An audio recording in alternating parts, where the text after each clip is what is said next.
abantu hlangene ezweni lenkosi baye siyabamema baye ezweni lenkosi ezwi labelungu thina siyobagwaza ngezikhali zethu baye wo baye ezweni lenkosi ezwi labelungu thina siyobagwaza ngezikhali zethu baye.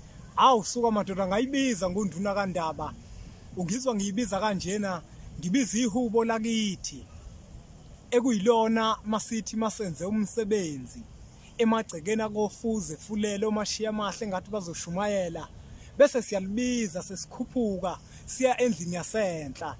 Omunye umuntu uzodideka ukuthi umlekeleli imbanjwa kodwa wabusa ukukhuluma ngofuze kanjani. Yebo ngufuze kodwa ngigazi lakwambanjwa.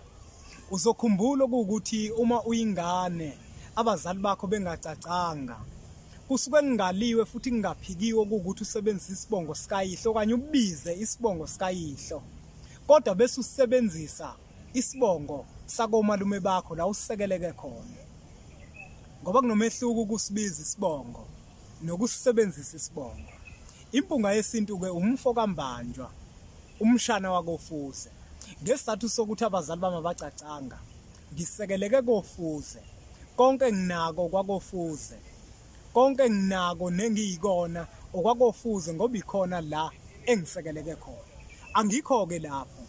Namuhla ngilale ngikhona. Abantu abaningi sebeshayile bathi impunga yesintu wake wasithembisa ukuthi uzositshela amagama ensuku ngendlela yasendulo.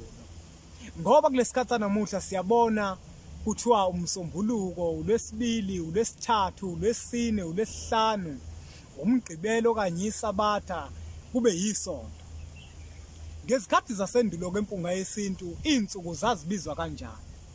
Namuhla ke ngiyafisa ukuthi ngaphambi kokuba ngikutshele insuku ukuthi zazibizwa kanjani, ngifuna ukuthi ngiqale ngikutshele ukuthi usuku bafowethu ngezikhathi zasendulo laliqala makushona ilanga liphinde liphele makushona ilanga.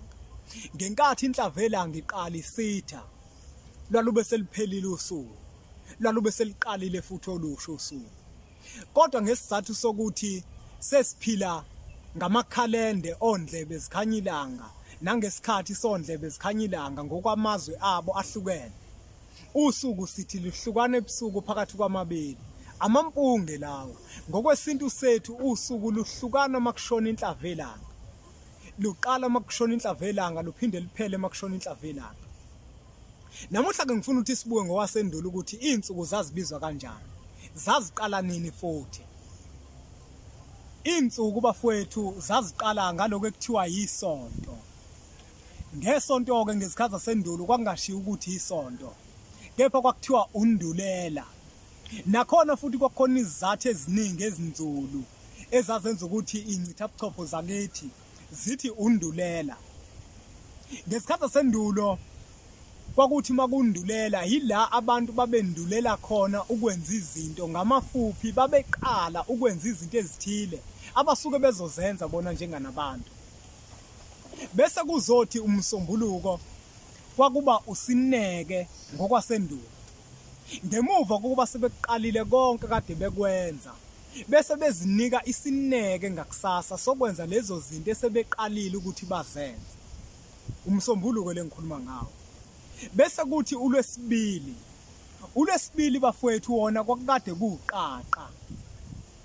Ngemuva kokuba sebezinike isineke ngokwenza izinto abazenzayo, basuke sebebonile izinto ezamafindo nezinto ezingenza ukuthi umsebenzi wabo abawenzayo bangakwazi ukuthi bawuphothule. Yingakho uLwesibili bathi uqaqa ngoba inhloso yabo kwase ukufika manje bazoqaqa lawo mafindo ababonile ngenkathi sebezinika isineke sokwenza lezo zinto. Bese kuzothi uLwesithathu bafowethu ngokwasendulo. uLwesithathu bafethu kwakuthiwa uhlela. Ngemuva kokuba ke sebeqaqile amafindi akade bophila izinto akade bezenza basuke sebehlela kahle ke manje zonke izinto badlihlele kahle ukuze sikwazi ukuthi makufika esiphethweni bese bakwazi ukuthi bazenze. ULwesine yena kwakuthiwa ubani? ULwesine bafowethu yena kwakuthiwa unaka ngokwasendulo. Ngemuva koba kade sebehlelile babe manje sebenakisisa ke manje ekuthenini ke manje konke abakwenzayo bayanaka manje, abafuni ukuthi kube khona amaphutha amancane nje azobashaya bangakwazi ukuthi baphothume. Bese size kuLwesihlanu.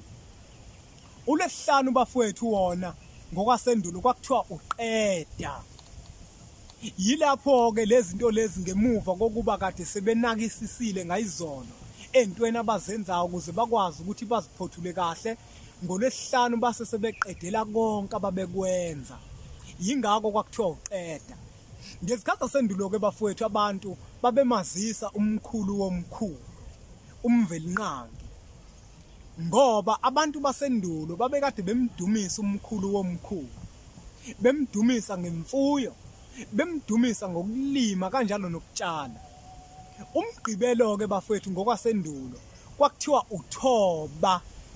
Babekade bethobela umthetho kaMvelinqangi wokuthi umzimba njenganento eyithempela likaNkulunkulu kufanele ukuthi ke ngalo suku iphumule ingasebenzi.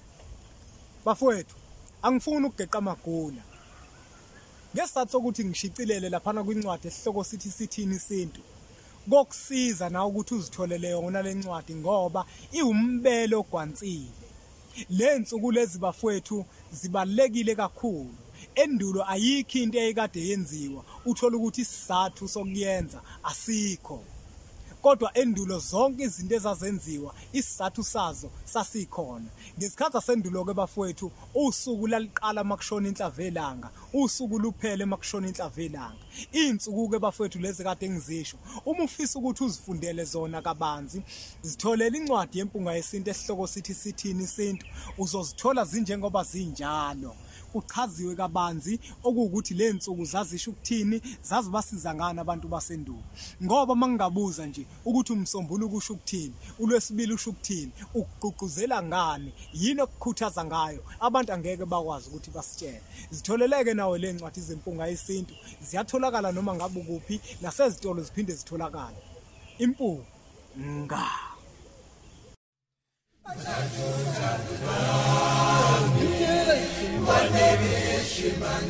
Shimane,